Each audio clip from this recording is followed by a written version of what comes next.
Hello everyone, welcome to IAS point. आज हम यहाँ पे बात करेंगे शोषण के खिलाफ अधिकार के बारे में, राइट। तो अभी हम फंडामेंटल राइट के बारे में बात कर रहे हैं और इसमें हम दो अधिकारों के बारे में बात कर चुके हैं, यानी पहला और दूसरा, जिसमें से पहला था समता का अधिकार और दूसरा था शोषण के विरुद्ध अधिकार, ठीक है। और आज आपको लोगों के लिए होमवर्क भी है कि आपको बताना है कि जो शोषण के विरुद्ध जो स्वतंत्रता का अधिकार है और हमारा समानता का अधिकार है, राइट, इक्वलिटी राइट है, इन दोनों में कौन कौन से आर्टिकल यानी कितने आर्टिकल से लेकर कितने आर्टिकल तक की बातें की गई हैं, ठीक है। तो इसको आपको बताना है। और उसके बाद अब आता है शोषण के खिलाफ अधिकार, तो आप इसको लिखिए एंड इसके सामने आप नोट करिए आर्टिकल 22 यानी 23 से 24, ठीक है। तो यहाँ पे आप 23 to 24 कर लीजिए, यानी आर्टिकल 23 से लेकर 24 तक में शोषण के खिलाफ अधिकार के बारे में बात की गई है, ठीक है। अब देखते हैं इसके अंदर क्या क्या बातें हैं और क्या क्या हमारे लिए इम्पोर्टेंट है, उसको समझते हैं कि क्या क्या इसमें बताया गया है। तो यदि हम बात करें तो क्या है कि स्वतंत्रता और बराबरी का अधिकार मिल जाने के बाद स्वाभाविक है कि अगर नागरिक को यह अधिकार भी हो कि कोई उसका शोषण ना कर सके। हमारे संविधान निर्माताओं ने इसे भी संविधान में लिखित रूप से दर्ज करने का फैसला किया ताकि कमजोर वर्ग का शोषण ना हो सके, ठीक है। यानी इसमें हमने क्या देखा कि हमें स्वतंत्रता का अधिकार मिल गया, इक्वलिटी राइट मिल गया, लेकिन इतने से काम नहीं चलने वाला है, ठीक है। ये दुनिया बहुत ही बड़ी है, बहुत ही अजीब है, यहाँ अच्छों का तो गुजारा नहीं होता, ठीक है।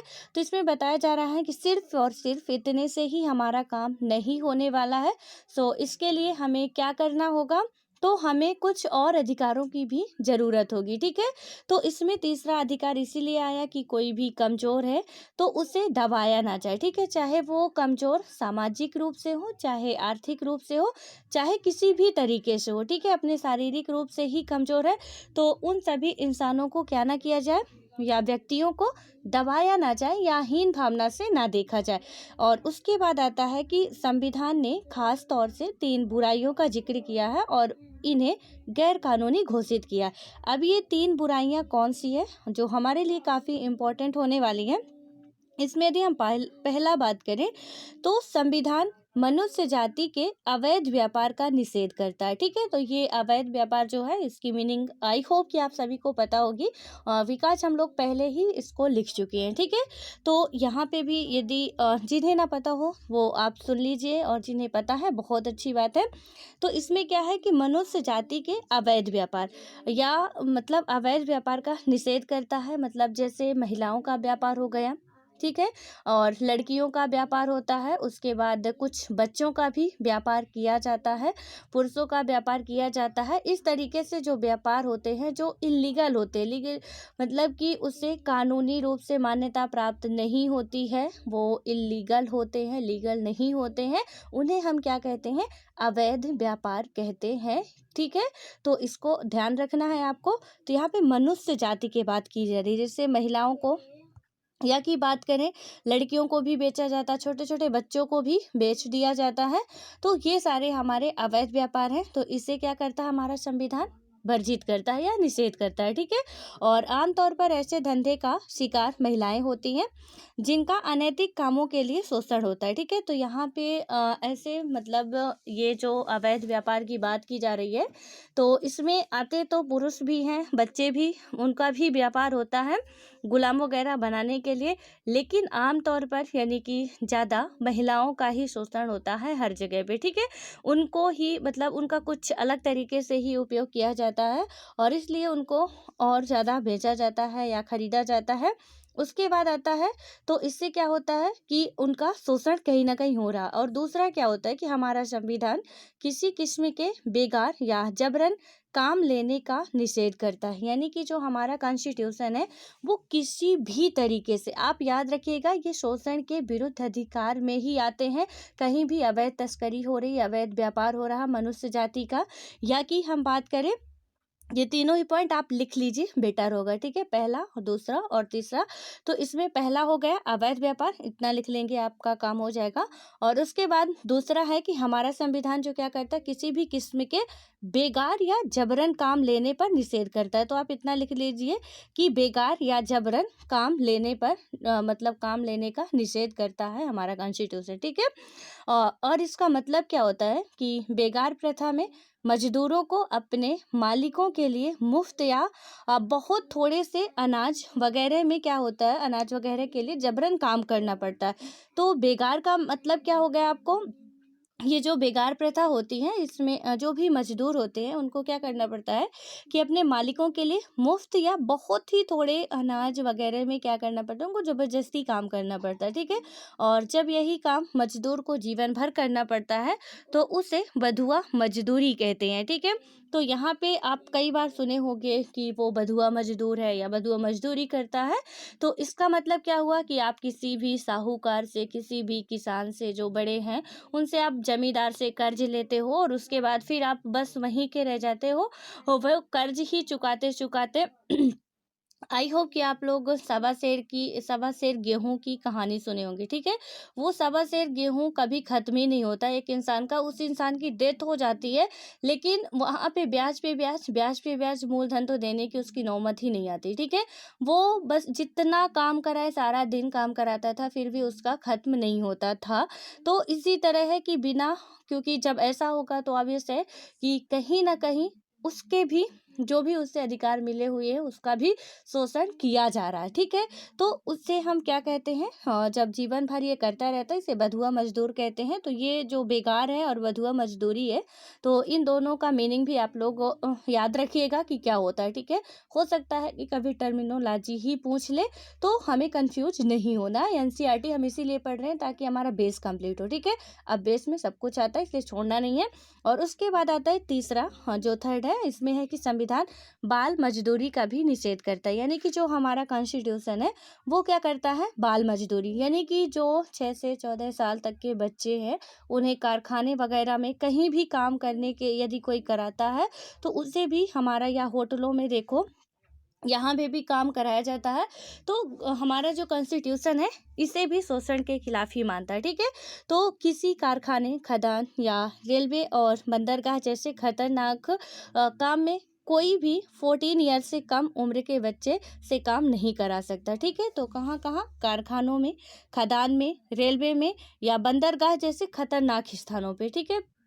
हालांकि अब तो है कि आप कहीं भी बच्चों से काम नहीं करा सकते हो, क्योंकि ये उनकी खेलने और पढ़ने की एज है, ठीक है, काम करने की नहीं है। लेकिन वो होता है ना कि बच्चों को आप सस्ते उसमें कीमत में रख लेते हो, पैसा भी ना दो, खाना देते रहो, उतने में ही वो खुश रहते हैं, ठीक है।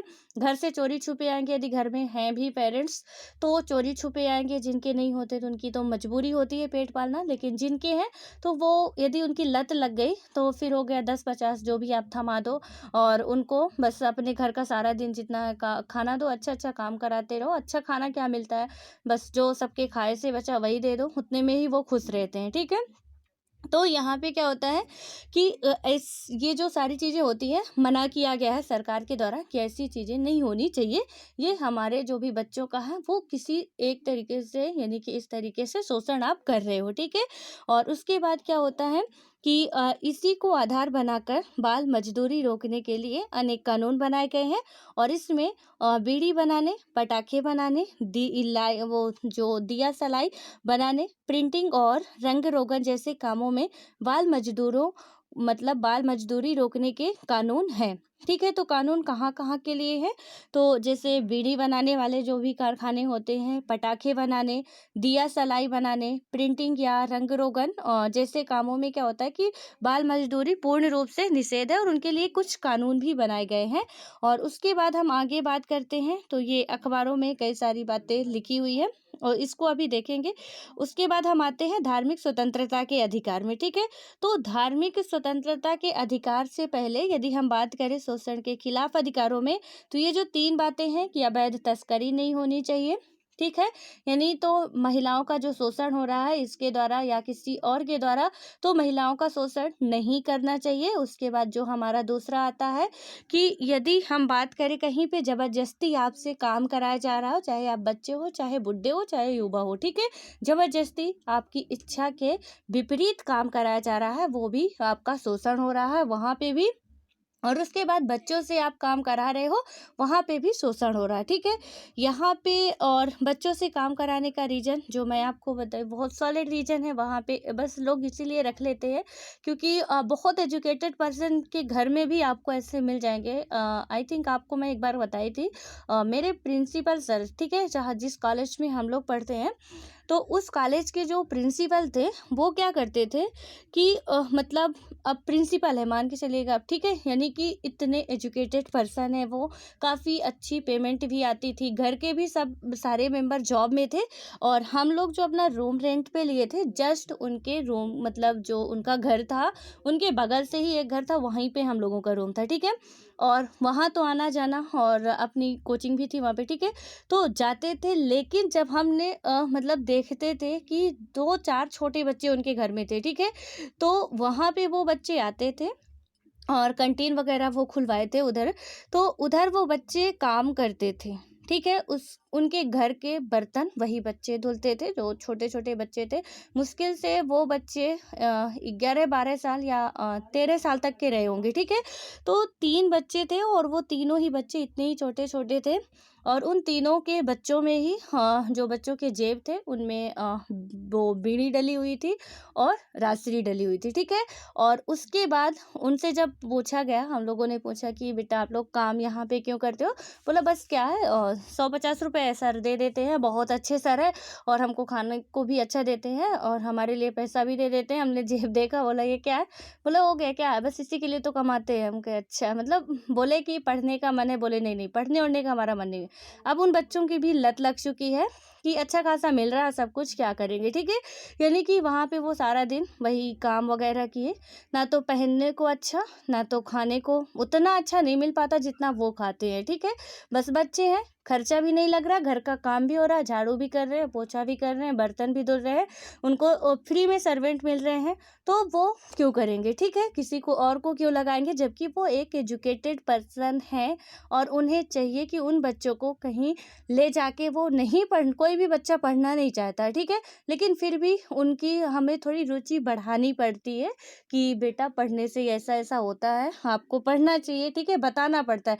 नहीं तो आप मान के चलिए हम लोग स्कूल जाने में कितना रोते थे, लेकिन मजबूरी थी, हमें जाना पड़ता था, घर वाले भेजते थे, ठीक है। तो वो भी किसी के बच्चे हैं, वो भी पढ़ लिख लेंगे, उनका भी थोड़ा सा इतना तो होगा कि अपना नाम या पता जान सकेंगे, ठीक है।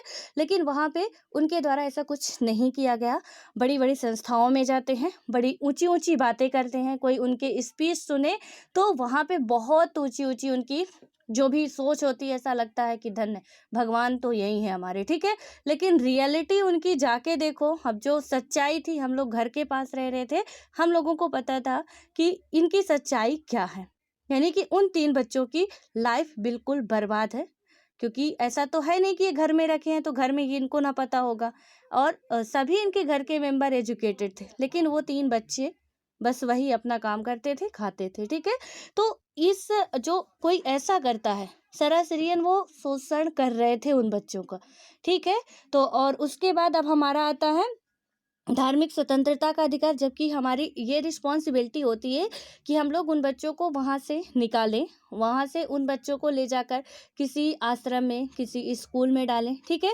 क्योंकि गवर्नमेंट के द्वारा बहुत सारी सुविधाएं बनाई गई हैं, ऐसा नहीं कि कोई बच्चा गरीब है तो उनके लिए नहीं हो सकता है।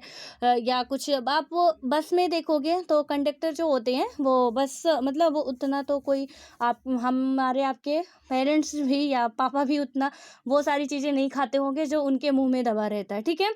अच्छा खासा वो अपना उधर जो भी ये काम करते हैं और वो भी चाहते हैं कि हमें पढ़ना ना पड़े, ठीक है, भागते रहते हैं। लेकिन पढ़ना अच्छी बात है और हम सब की रिस्पॉन्सिबिलिटी है कि उन्हें वहाँ से निकालें। ठीक है। और उसके बाद हम लोग उन बच्चों को निकालने की कोशिश भी बहुत किए थे, हालाँकि हो नहीं पाया। तो उसके लिए हम लोग आज भी पछता रहे हैं, क्योंकि अब वो प्रिंसिपल सर थे और उतना हम लोगों का बन नहीं पाया, ठीक है। तो उनके सामने कहीं न कहीं थोड़ा-सा झुकना पड़ा, मजबूरी थी, नहीं तो कॉलेज से रिस्ट्रिकेट कर दिए जाते, ठीक है। तो इसलिए लेकिन उन बच्चों को आज भी उनका जब दृश्य दिखता है बर्तन धोते हुए, झाड़ू लगाते हुए, तो आज भी रूह काँप जाती है, ठीक है? तो यदि कहीं पे भी, और हालाँकि पहले कुछ ज़्यादा पता भी नहीं था हमें, कि इतना सब कुछ इतने अवेयर भी नहीं थे, तो वो सारी चीज़ें, थोड़ा कॉन्फिडेंस भी नहीं था। जो अब कॉन्फिडेंस का लेवल है कि प्रिंसिपल सर से भी हम लड़ जाएँगे, वो पहले थोड़ा कम था। ठीक है, ऑब्वियस है, शुरू स्टार्टिंग में सबके पास होता है, बट आप लोगों से रिक्वेस्ट है कि कहीं भी यदि ऐसा आपको दिखता है, आपको कोई भी रोक-टोक नहीं है, आप बेझिझक कर सकते हो। उनको वहाँ से निकाल सकते हो, और कोई भी कहे, आप उनको कानूनी पैतरे भी बता सकते हो कि तुम्हें हम अभी दिखाते हैं क्या होता है, ठीक है? तो आई होप कि आपको शोषण के विरुद्ध अधिकार जो है समझ में आ गए होंगे। इसमें 3 ही बातें इम्पोर्टेंट थी, और आर्टिकल 22 टू 23 बात की गई है, ठीक है? सॉरी, 23 टू 24, और उसके बाद हमारा आता है धार्मिक स्वतंत्रता का अधिकार, जिसमें है आर्टिकल 25 टू 28। ये आर्टिकल आप साथ साथ नोट करते जाइएगा, मैं किसी दिन आर्टिकल पूछूंगी आपसे सारे, ठीक है। तो धार्मिक स्वतंत्रता के अधिकार में क्या हुआ, आर्टिकल 25 टू 28 धार्मिक स्वतंत्रता के बारे में 25 से 28 तक, बिल्कुल एज इट इज क्वेश्चन ऐसे ही पूछ लिया जाएगा। आर्टिकल से क्वेश्चन बहुत आते हैं, ठीक है। तो क्या पूछ लिया जाएगा आपको कि धार्मिक स्वतंत्रता का अधिकार, और उसमें आर्टिकल दे दिया 23 से 24 तक, 18 से या 19 से 22 तक, 14 से 18 तक, या कि 25 से 28 तक। तो आपको बताना होगा, या सामने मिलान के लिए दे दिया, इधर सारे अधिकार दे दिए, इधर आर्टिकल दे दिए, और आपको मिलाना है। तो हमें अलग अलग तरीके से भी आर्टिकल याद होने चाहिए कि आर्टिकल 25 में क्या है, आर्टिकल 26 में क्या है, आर्टिकल 27 में क्या बातें कही गई हैं, 28 में क्या बातें कही गई हैं। लेकिन उससे पहले हमें इतना तो याद ही होना चाहिए कि कौन 6 अधिकार है, कितने कितने मतलब अनुच्छेद के अंदर ये रखे गए हैं, ठीक है। अब इसमें हम बात करें धार्मिक स्वतंत्रता के अधिकार के बारे में। यहाँ पे बात की गई है कि स्वतंत्रता के अधिकार में धार्मिक स्वतंत्रता का अधिकार भी शामिल है, और इस मामले में भी हमारे संविधान निर्माता खास तौर से चौकस थे, ठीक है। यानी कि जब संविधान का निर्माण किया जा रहा था, अद्भुत शक्तियाँ आई थी उनके पास, आप कह सकते हो, ठीक है। तो वहाँ पे क्योंकि सारी चीज़ें सोच विचार के की गई थी, क्या कैसे हो सकता है, एक तो दे रहे हैं, दूसरा कहीं हमारा निकल ना जाए, ठीक है। तो यहाँ पे क्या हुआ, धार्मिक स्वतंत्रता भी दी गई है, हमें समानता भी है, बोलने की भी स्वतंत्रता है, हमसे कोई जबरन काम भी नहीं करा सकता, हमें शोषण के खिलाफ भी हम लड़ सकते हैं।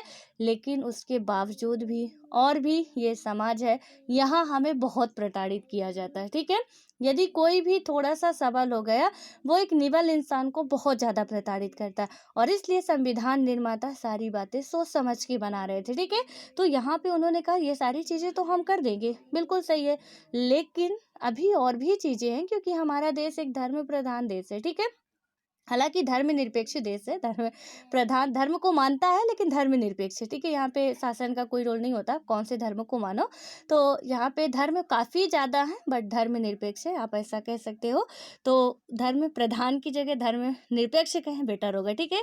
और उसके बाद है कि स्वतंत्रता के अधिकार में धार्मिक स्वतंत्रता का अधिकार भी शामिल है, और इस मामले में भी हमारे संविधान निर्माता खास तौर से चौकस थे, ठीक है। चौकस का मतलब थे अवेयर थे, अच्छे तरीके से जागरूक थे वो, और उन्होंने इस स्वतंत्रता को स्पष्ट रूप से अलग दर्जा दिया। इसमें बताया जा रहा है कि आप अध्याय 3 में पढ़ चुके हैं कि भारत एक धर्मनिरपेक्ष देश है, ठीक है। यानी कि धर्मनिरपेक्ष देश का मतलब है कि जहाँ पे हम चैप्टर 3 में पढ़ भी चुके हैं, वहाँ पे क्या था कि ना तो स्टेट का ना तो सेंटर का कोई भी रोल ना हो, आप जिस भी धर्म को मानना चाहते हो मान सकते हो, ठीक है। तो इसमें है कि सरकार कोई भी, हम जिस भी धर्म को मानना चाहे मान सकते हो, उसमें सरकार का हस्तक्षेप नहीं होता। उस देश में यदि रहते हैं वो धर्मनिरपेक्ष देश कहलाएगा। और विश्व के अन्य देशों के समान भारत के अधिकांश लोग अलग अलग धर्म को मानते हैं, कुछ लोग किसी भी धर्म को नहीं मानते। धर्मनिरपेक्षता इस सोच पर आधारित है कि शासन का काम व्यक्तियों के बीच के मामलों को ही देखना है। ठीक है, यानी कि इसमें क्या बात की जा रही है कि धर्मनिरपेक्षता इस सोच पर आधारित है कि शासन का काम व्यक्तियों के बीच मामलों को ही देखना है, और उसके बाद है कि व्यक्ति या तो हम बात करें ईश्वर के बीच के मामलों को नहीं। यानी कि कितनी अच्छी बात कही गई है यहाँ पे कि गवर्नमेंट का सिर्फ काम है जो हमारे और आपके बीच में मामले हो रहे हैं उन पे टांग अड़ाए, अच्छी बात है। हमारे और भगवान के बीच में क्या हो रहा है उन पे सरकार का कोई भी हस्तक्षेप नहीं होना चाहिए। ठीक है, यानी कि हम आप लड़े, बीच में सरकार आ जाए, बहुत अच्छी बात है, सरकार को आना चाहिए। लेकिन हम भगवान से लड़ रहे हैं, हम भगवान से खुशी हैं, भगवान से प्यार करते हैं, गवर्नमेंट इसमें कुछ भी नहीं कर सकती।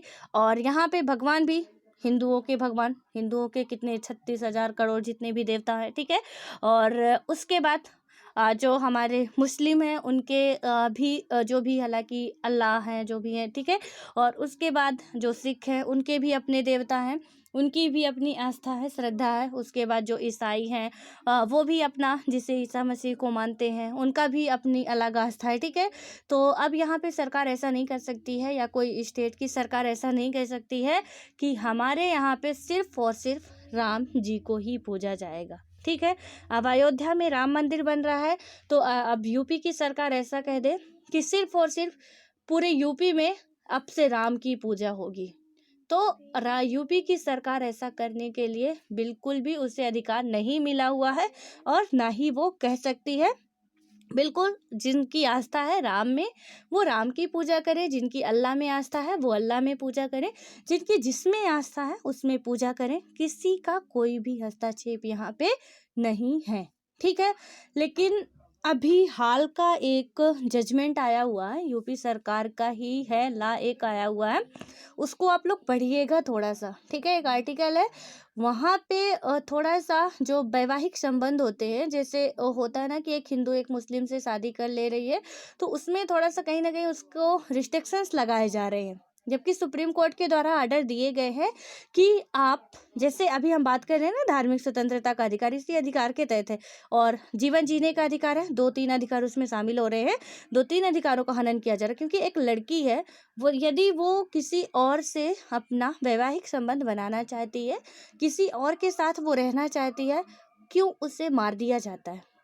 क्योंकि जबकि उसे उसका अधिकार है। वो हम अभी संविधान पढ़ रहे हैं। ठीक है, अभी हम संविधान पढ़ रहे हैं, ये सारी चीज़ें पता इसीलिए कहा गया है कि रियल लाइफ में लाना एक बहुत ही मुश्किल होता है। अभी हाल फिलहाल का ही है, तो आप लोग देखिएगा उसको, आर्टिकल को खोज के यदि पढ़ लिए होंगे तो बेटर होगा। अदरवाइज आप किसी वेबसाइट में जाएंगे, उधर देखेंगे तो वहाँ पे आपको पता चल जाएगा।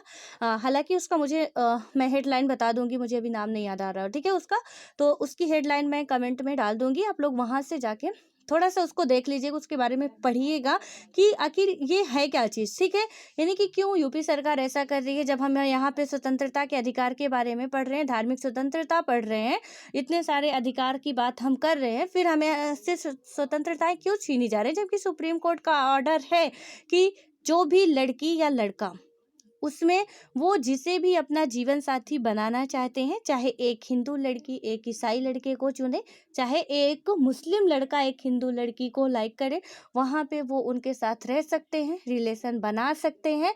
इसमें ना तो माँ बाप का ना तो किसी रिलेटिव का कोई भी हस्तक्षेप नहीं होगा। लेकिन यहाँ पे किया जा रहा है, ये जो बिल आया है कि इसमें माँ बाप का रिश्तेदारों की अनुमति के बिना नहीं होगा।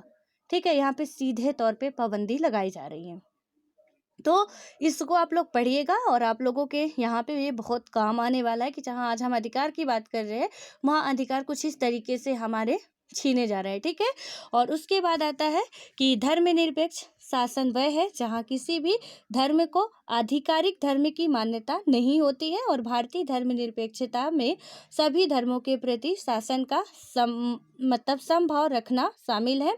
धर्म के मामले में शासन को सभी धर्म से उदासीन और निरपेक्ष होना चाहिए। ठीक है, सभी धर्म से उसको एकदम न्यूट्रल होना चाहिए, जिसकी अभी हम लोग बात कर चुके। और उसके बाद है कि हर किसी को अपना धर्म मानने, उस पर आचरण करने और उसका प्रचार करने का अधिकार है, इसको आपको लिख लेना है, ठीक है। और उसके बाद है कि हर धार्मिक समूह या पंथ को अपने धार्मिक कामकाज का प्रबंधन करने की आज़ादी है, पर अपने धर्म का प्रचार करने के लिए यानी कि उसका प्रबंधन मैनेजमेंट करने के लिए आपको पूर्ण आज़ादी है। लेकिन अपने धर्म का प्रचार प्रसार करने का अधिकार का मतलब किसी को झांसा देकर, फरेब करके, लालच देकर उससे धर्म परिवर्तन कराना नहीं है, ठीक है। अब यहाँ पे कहीं जैसे आप धर्म परिवर्तन कराया जा रहा है, ठीक है, किसी लड़की का हिंदू से मुस्लिम में, मुस्लिम से हिंदू में, पाकिस्तान में अच्छा खासा ये मामला देखने को मिलता है कि हिंदू लड़कियों का धर्म परिवर्तन कराया जाता है। और पहले जो ये ईसाई लोग थे, ये हिंदुओं का ईसाइयों में धर्म परिवर्तन कराते थे। तो इस तरीके से आप कुछ नहीं कर सकते हो, भले ही आपको धर्म की स्वतंत्रता प्राप्त है, आप मानो, दूसरों को जबरदस्ती मत बनवाओ, ठीक है। यहाँ पे सीधे तौर पे कहें 100 बात की एक बात कि आपको अपने धर्म को मानने की छूट है, आपको कोई बाध्य नहीं कर सकता कि आप दूसरे के धर्म को माने, लेकिन आप किसी को बाध्य नहीं कर सकते हो कि आपका धर्म भी कोई माने। आपका धर्म आपको मुबारक हो, हमारा धर्म हमें मुबारक हो। ना तो हमें आपके धर्म से कोई भी गिले शिकवे होने चाहिए और ना तो हमको आपसे, आपके धर्म से कोई भी गिले शिकवे होने चाहिए, ठीक है। उसके बाद आता है कि निस्संदेह व्यक्ति को अपनी इच्छा से धर्म परिवर्तन करने की आज़ादी है। अपना धर्म मानने और उसके के अनुसार आचरण का यह अर्थ नहीं है कि व्यक्ति अपने मन के अनुसार जो चाहे करे, ठीक है। यानी कि सीधे तौर पे हमेशा बताया जा रहा है कि आपको आज़ादी मिली हुई, लेकिन सब में प्रतिबंधित है, बिल्कुल भी कि आप गलत फ़ायदा उठाओ, ऐसा नहीं है, ठीक है। जैसे कोई आदमी देवता या कथित अदृश्य व्यक्तियों को असंतुष्ट करने के लिए नर बलि या पशु बलि नहीं दे सकता। यानी कि खूब ज़्यादा पहले चलता था, देवी माता को प्रसन्न करना, एक बकरे को चढ़ा दो, देवी माता प्रसन्न हो जाएंगी। आप जीव काट के चढ़ा दो, देवी माता प्रसन्न हो जाएंगी, ठीक है। यानी कि हालांकि कई जगह पे आज भी ये आस्थाएं हैं कि आप कुछ ये जितने भी होते हैं कि ऐसा कर दो, वैसा कर दो। और कुछ जगह तो ऐसा होता है कि बच्चों को पानियों में टोकरी में रख के बहा दो, ठीक है, नदियों में डाल के बहा दो, वहां पे माता जी जो भी उनके देवता होते होंगे वो प्रसन्न हो जाके। अब एक बार यहीं कहीं किसी इलाके में हुआ था, इसी तरह उसे बहा दिया गया था और 3-4 बच्चे डूब गए थे, ठीक है। माता रानी इतना ज़्यादा प्रसन्न हो गई कि 3-4 बच्चों को ही खा गई, ठीक है। उनकी आस्था है, मैं उनकी आस्था का सम्मान करती हूँ, लेकिन ये जो रूढ़वादी विचारधारा है, इससे कुछ नहीं होता। हालांकि अब नहीं हो रहा, बकरे की बलि नहीं चढ़ रही, किसी इंसान की बलि नहीं चढ़ रही है, तो फिर माता जी अभी भी प्रसन्न है, अभी भी वही सारे काम हो रहे हैं, ठीक है। तो यहाँ पे जिन्होंने जीवन दिया, आप उन पे ही ब्लेम कर रहे हो। माता जी हमारी कुछ नहीं करती, ये इधर के ही सब अपना गोलमेल करते हैं, ठीक है, अपना अस्तित्व बनाने के लिए। कि माता जी हमारे सपने में आई थी या राम जी हमारे सपने में आके कह गए थे हमें कि ऐसा ऐसा करना है, ठीक है। जो कुछ होते हैं पंडित लोग कुछ ऐसा ही बताते हैं कि उधर के आए, तो मतलब जो भी उनके इष्ट देवता होते हैं, जिनको समझते हैं कि इनकी कमजोरी है, उनसे बताते हैं कि हमारे सपनों में आए थे और कह गए थे कि कल धरती पलटने वाली है, तो आप लोग थोड़ा बहुत दान दक्षिणा दीजिए तो हम संभाल लेंगे, भगवान को मना लेंगे, ठीक है, जैसे उनके बस में हो भगवान। और हम लोग क्या करते हैं कि कहीं यार सच में ना हो, वो होता है ना कि ना जाने किस रूप में भगवान आ जाए। तो यहाँ ये भावना चलती है कि कोई भी साधु महात्मा आता, बच्चा आता है, उसे भगवान माना जाता है, ठीक है। और इसी का परिणाम जनसंख्या इतनी ज़्यादा है, क्योंकि हमेशा ये जब आप जनसंख्या वृद्धि में या जो भी हमारी पॉपुलेशन उसमें जो ऐसे आता है लिखने के लिए, उसमें आप देखो भी ये पॉइंट आप नोट भी कर सकते हो, इसमें कोई इशू नहीं, आपको बुकों में भी मिल जाएगा कि ये जो बच्चों को भगवान मानना, ठीक है, हमारे इंडिया वाले पहले बच्चों को बहुत ज़्यादा भगवान मानते थे, और कि बच्चे तो भगवान का रूप होते हैं, और ऐसे ऐसे रूप नन्हे मुन्ने कई सारे आ जाते थे, ठीक है। और उसी से आज हमारी पॉपुलेशन इतनी ज़्यादा है यहाँ पे कि हम दूसरे नंबर पे आ रहे हैं। तो यहाँ पे आप समझ सकते हो कि भगवान के रूप हमारे लिए कितने बढ़ गए हैं, ठीक है। तो भगवान हम बस मान लेते हैं, और नाम भी रखे जाते थे कुछ ऐसे ही भगवान के, ब्रह्मा विष्णु महेश विधाता जो भी होते हैं, ठीक है। तो यहाँ पे ये सारी बातें होती हैं, लेकिन ऐसा अब सरकार मना कर रही है, ठीक है, कि आपको ऐसा नहीं करना है। और उसके बाद है कि बच्चों को तो आप भगवान मान सकते हो, आपकी आस्था है, लेकिन बलि वगैरह चढ़ाना ये आस्था नहीं है आपकी, ठीक है। आस्था है भी तो अपनी आस्था को दबा लो, बेटर है। और उसके बाद होता है कि औरतों को कमतर मानने और औरतों को की आज़ादी का हनन करने वाले धार्मिक रीति रिवाजों पर आचरण करने की अनुमति नहीं है, ठीक है। और आगे देखिए यदि हम, तो जैसे कोई जबरदस्ती किसी विधवा का मुंडन नहीं करा सकता या उसे सिर्फ सफ़ेद कपड़े पहनने के लिए मजबूर नहीं करा सकता, ठीक है। आप टीवी सीरियल में देखते हो कई सारे वो आते हैं, सीरियल्स आते हैं, ठीक है। उनमें दिखाया जाता है कुछ कि विधवाओं को ज़बरदस्ती मुंडन कराया जाना उनका, और उन्हें सिर्फ इतना ही कि आप बस सफ़ेद साड़ी पहनोगे, आप साध्वी रूप धारण करोगे, और वहीं पे यदि कोई पुरुष है वो विधवा हो जाता है, विधुर हो जाता है, तो उसकी तो दोबारा शादी करा दी जाती, क्योंकि वो पुरुष है। हम महिला है तो हम नर्क भोगेंगे, ठीक है। वो पुरुष है तो वो तो एक बार उसकी वाइफ गए, दोबारा शादी हो जाएगी, लेकिन हमें उसी में रहना है, हम साध्वी रूप धारण कर लें, बस हमारी ज़िंदगी जो है ख़त्म हो गई। पहले ऐसा था, पहले जो था, यदि कोई ये कहे इतिहास वर्तमान में दोहराया जाए, तो आप समझ सकते हैं कि पहले क्या हालत थी, आज क्या हालत है, ठीक है। तो फिर नहीं कहेंगे कि इतिहास वर्तमान में दोहराया जाए। तो इसमें कुछ इस तरीके की जो भी बातें थी उसे मना किया गया। और उसके बाद है, क्योंकि ये धर्म में ही आता है, तो जब भी कहीं पे भी आपको दिखे कि कुछ ऐसा कराया जा रहा है, तो आप बोल सकते हैं, मना कर सकते हैं, ठीक है।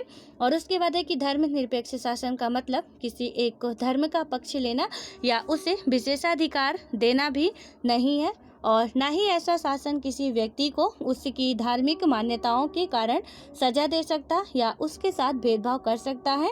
और इसी प्रकार सरकार किसी धर्म या धार्मिक संस्था को बढ़ावा देने या उसके रख रखाव के लिए कर देने के लिए किसी व्यक्ति को मजबूर नहीं कर सकती है, ठीक है। यानी कि धार्मिक रख रखाव के लिए अब कोई हमसे कहे कि हम मतलब ये धर्म को मान रहे हैं, आपके धर्म की वो व्यवस्था कर रहे हैं, आप हमको कर दो, टैक्स दो, तो कोई भी सरकार नहीं कर सकती ऐसा, ठीक है। और उसके बाद हम बात करें तो सरकारी शैक्षणिक संस्थानों में किसी किस्म का धार्मिक निर्देश नहीं होना चाहिए। ना तो हमारे किसी भी विद्यालय में हमें अपने धर्म के बारे में बिल्कुल भी प्रचार प्रसार नहीं करना चाहिए। आप देखते हो धर्म का कोई भी टॉपिक हमारे चैप्टर में नहीं होता, ठीक है। क्यों नहीं होता? विकास एक ही धर्म का यदि होगा तो वहाँ पे स्कूल है, गवर्नमेंट स्कूल है, कोई भी स्कूल हो, हर एक बच्चे पढ़ते हैं, हर एक कास्ट के बच्चे पढ़ते हैं। तो फिर जब हर एक कास्ट के बच्चे पढ़ते हैं और आप कुछ ऐसी हालत करोगे तो वहाँ पे तो आपकी स्कूल चलने वाली नहीं है, ठीक है। फिर ये धर्मनिरपेक्ष के खिलाफ हो जाएगा। इसलिए किसी भी स्कूल में ऐसा प्रेयर भी होती है तो धर्म वाली प्रेयर बिल्कुल नहीं होती होगी कि राम भगवान की पूजा हो रही है, आरती कुंज बिहारी की जो भी है, या कृष्ण भगवान की हो रही है, या अल्लाह की हो रही है, तो वहाँ पे धर्म की भी नहीं होती, अपने कर्तव्य की पूजा होती है, जो भी होता है अपने गुरु की पूजा होती है। बाकी स्कूलों में धर्म आपको नहीं देखने को मिलेगा, ठीक है। और अगर किसी शैक्षणिक संस्थान का संचालन कोई निजी संस्था करती है तो वहाँ के किसी भी व्यक्ति को प्रार्थना में हिस्सा लेने या किसी धार्मिक निर्देश का पालन करने के लिए मजबूर नहीं किया जा सकता है। अब उसके बाद हमारा आता है सांस्कृतिक और संवैधानिक या बात करें तो शैक्षिक अधिकार, और इसमें बात करें तो आप हैरान हो सकते हैं कि हमारे संविधान निर्माता अल्पसंख्यकों के अधिकारों की लिखित गारंटी को लेकर इतने सचेत क्यों थे, ठीक है। यानी कि सांस्कृतिक और शैक्षिक अधिकार जो है, अब इसकी पहले आप आर्टिकल नोट कर लीजिए। इसमें इसमें आर्टिकल की यदि हम बात करते हैं तो जो अल्पसंख्यकों के संस्कृत के संरक्षण के लिए अधिकार है, और 29 से 30 तक की बात की गई इसमें, ठीक है। और इसमें अल्पसंख्यक के लिए है, और ऐसा क्यों है तो इसमें यदि हम बात करें तो मतलब बहुसंख्यक के लिए कोई गारंटी क्यों नहीं है, यानी कि अल्पसंख्यकों के लिए हमारा संविधान या संविधान निर्माता लिखित रूप में गारंटी दे के गए, बहुसंख्यक तो ऑलरेडी अपना जिस पे चाहे कब्जा कर सकते हैं, क्यों देंगे, ठीक है। तो अब उसके बाद क्यों नहीं है, खैर इसमें आंसर देखते हैं क्या है। तो इसका सीधा सा कारण यह है कि लोकतंत्र की कार्य पद्धति अपने आप बहुसंख्यकों को ज़्यादा ताकत देती है, ठीक है। यहाँ पे ऑलरेडी उनको ताकत मिली हुई होती है, और अल्पसंख्यकों को ही भाषा, संस्कृति और धर्म के विशेष संरक्षण की जरूरत होती है, अन्यथा वे बहुसंख्यकों की भाषा, धर्म और संस्कृति के प्रभाव से पिछड़ते चले जाएंगे।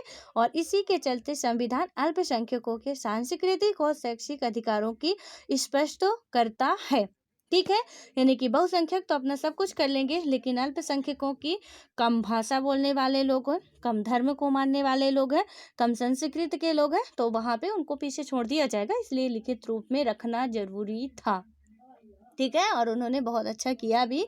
नहीं तो यहाँ यदि हम बात करें कोई हिंदू राज वाली कंट्री है, वहाँ पे ऐसा आप मान के नहीं चलेगा कि हिंदू बहुत अच्छे होते हैं, मुस्लिम बहुत गंदे होते हैं। कुछ लोगों का मिथ होता है ना कि हम हिंदू हैं काफ़ी अच्छे हैं, मुस्लिम हैं काफ़ी गंदे हैं, ऐसा नहीं होता। सब इंसान ही होते हैं, सब में इंसानियत होती है।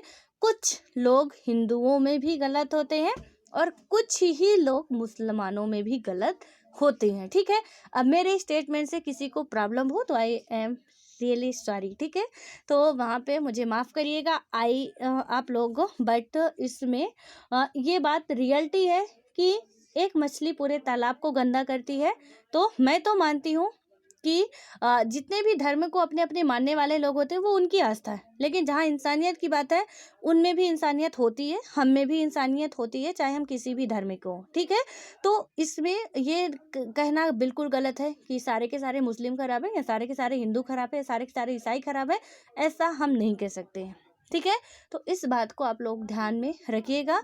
और उसके बाद यहाँ पे आता है कि बहुसंख्यकों के लिए, तो अब आपको समझ में आ गया कि क्यों बहुसंख्यकों के लिए नहीं रखा गया, क्योंकि अपने आप में ही उनको ताकत मिली हुई होती पहले से। लेकिन अल्पसंख्यकों के लिए कई आधार पे हम क्या कर सकते हैं, उन्हें पीछे छोड़ सकते हैं, इसलिए उनको लिखित रूप में देना जरूरी था। और कुछ इसमें कुछ पॉइंट है, उनके माध्यम से यदि हम बात करें तो नागरिकों में विशिष्ट भाषा या संस्कृत वाले किसी भी समूह को अपनी भाषा और संस्कृत को बचाने का अधिकार होता है। और किसी भी सरकारी अनुदान पाने वाले शैक्षणिक संस्थान में किसी नागरिक को धर्म या भाषा के आधार पर दाखिला लेने से नहीं रोका जा सकता। ठीक है, यानी कि सरकारी अनुदान पाने वाले शैक्षणिक संस्थान में किसी नागरिक को धर्म या भाषा के आधार पर दाखिला लेने से नहीं रोक सकते हो आप। ठीक है, और उसके बाद है कि सभी अल्पसंख्यकों को अपनी पसंद का शैक्षिक संस्थान स्थापित करने और चलाने का अधिकार है, यानी कि वो अपनी पसंद का शैक्षिक संस्थान चला भी सकता है और उसको क्या कर सकता है, स्थापित भी कर सकता है। यहाँ अल्पसंख्यक का अर्थ राष्ट्रीय स्तर पर धार्मिक अल्पसंख्यक भर से नहीं है, तो फिर किससे है, तो इसमें यदि हम बात करें तो किसी स्थान पर एक खास भाषा बोलने वालों का बहुमत होगा, वहाँ अलग भाषा बोलने वाले अल्पसंख्यक होंगे। जैसे आंध्र प्रदेश में तेलुगु बोलने वालों का बहुमत है पर कर्नाटक में वे अल्पसंख्यक हैं, पंजाब में सिख बहुसंख्यक है पर राजस्थान में वही क्या है, अल्पसंख्यक होंगे, और हरियाणा और दिल्ली में अल्पसंख्यक हैं। ठीक है, तो यहाँ पे हरियाणा, राजस्थान, दिल्ली में सिख अल्पसंख्यक है जबकि पंजाब में बहुसंख्यक है। ठीक है, यानी कि अल्पसंख्यक का मैं एक बार और समझा चुकी हूँ। आई थिंक इसमें क्या होता है, आप ऐसे समझो ये पूरा है। ठीक है, यहाँ पे आप मान के चलो ये पूरा हमारा यूनियन है। ठीक है, अब इसमें यदि हम बात करें तो हमारा देश हो गया या कोई स्टेट, मान के चलो ये कोई एक स्टेट है। अब इस स्टेट में यहाँ पे यदि हम बात करते हैं तो इतना हमारा सारा भर गया। ठीक है, ऐसे में बांट दे, ये सारी भर गई हिंदुओं से, इतना भर गया हमारा हिंदुओं से। ठीक है, या मुस्लिम से, किसी एक जाति से भर गया, एग्जाम्पल के लिए आप कुछ भी ले लो। ठीक है, तो यहाँ इतना सब कुछ पूरा भर गया। अब इसमें आएगा कितना, सिर्फ बचा इतना। ठीक है, अब इतने में सिख भी है, इतने में ईसाई भी है, इतने में जो भी अलग मुस्लिम भी है, सारी कास्ट आ गई इतने। ठीक है, सारे धर्म को मानने वाले आ गए। ये लोग क्या कहलाएंगे, अब हो सकता है कि इनमें से मुस्लिम का इतना हो। ठीक है, यानी कि जो मुस्लिम है उनका कुछ इस तरीके से हो, इतना हो। यहाँ पे ये मुस्लिम का आ गया इतना। ठीक है, अब हो सकता है कि इनमें से कुछ का थोड़ा और हो, लेकिन इसमें यदि हम बात करते हैं तो यहाँ पे यदि देखें इसको हम, तो इसमें क्या हो जाएगा कि यहाँ पे कुछ और कास्ट का आ जाए। ठीक है, अब यहाँ पे थोड़ा सा जो बचा हुआ है तो ये इसके अल्पसंख्यक हो गए, क्योंकि मुस्लिम यहाँ पे ज़्यादा है तो यहाँ पे हिंदू कम है, तो यहाँ पे हिंदू अल्पसंख्यक हो गए। यहाँ पे हिंदू ज़्यादा है तो यहाँ पे मुस्लिम अल्पसंख्यक हो गए, या कोई और जो भी होंगे वो अल्पसंख्यक हो गए जहाँ पे कम कम लोग होंगे। ठीक है, ऐसे आप मान सकते हो। और उसके बाद है कि हमें ये अधिकार कैसे मिल सकते हैं। तो अब इसके बारे में हम लोग अपने नेक्स्ट वीडियो में चर्चा करेंगे कि हमें ये अधिकार कैसे मिल सकते हैं। और उसके बाद और भी एक अधिकार और है, और उसके बाद कुछ पॉइंट है उनको बात करेंगे। और उसके बाद हमारा पूरा चैप्टर जो है वो अच्छे तरीके से, बेहतर तरीके से कंप्लीट हो जाएगा कल, ठीक है। और टेस्ट के लिए आप लोग तैयार रहिएगा, क्वेश्चन रेडी है। और क्वेश्चन अच्छे खासे हैं, पूरे हमारे 2 से 3 दिन लगने वाले हैं क्वेश्चंस में, ठीक है। तो 10-10, 20-20 क्वेश्चन होंगे। यदि एक ही दिन में हो जाते हैं तो बेटर है, नहीं होंगे क्योंकि टाइम काफ़ी लग जाएगा। तो 1-2 दिन में होंगे, लेकिन आंसर आपको अभी से मैं बता रही हूँ। कई दिन से चिल्ला रही हूँ, तो चिल्ला रही हूँ इसका मतलब ये मत समझना कि ऐसे ही चिल्ला रही है फालतू में, ठीक है। चिल्ला रही हूँ, गले में दर्द होने लगता है, उसका कुछ फ़ायदा मुझे मिलना चाहिए। मुझे इस बार अच्छा आपका रिजल्ट चाहिए। 9th क्लास की एनसीईआरटी बहुत उपयोगी थी। और आप लोग क्वेश्चन उठा के, अब मैं कह सकती हूँ, आप क्वेश्चन उठा के प्रीवियस ईयर के थोड़ा सॉल्व करने की कोशिश करो। आप इजीली बहुत से क्वेश्चन सॉल्व कर लोगे, ठीक है। तो अब मिलते हैं नेक्स्ट वीडियो में, और इसी आशा के साथ कि आप मेरे भरोसे को तोड़ोगे नहीं, आप सभी रहोगे और अच्छे तरीके से आप लोग उसका पूरे टेस्ट दोगे, ठीक है। तो मिलते हैं अब।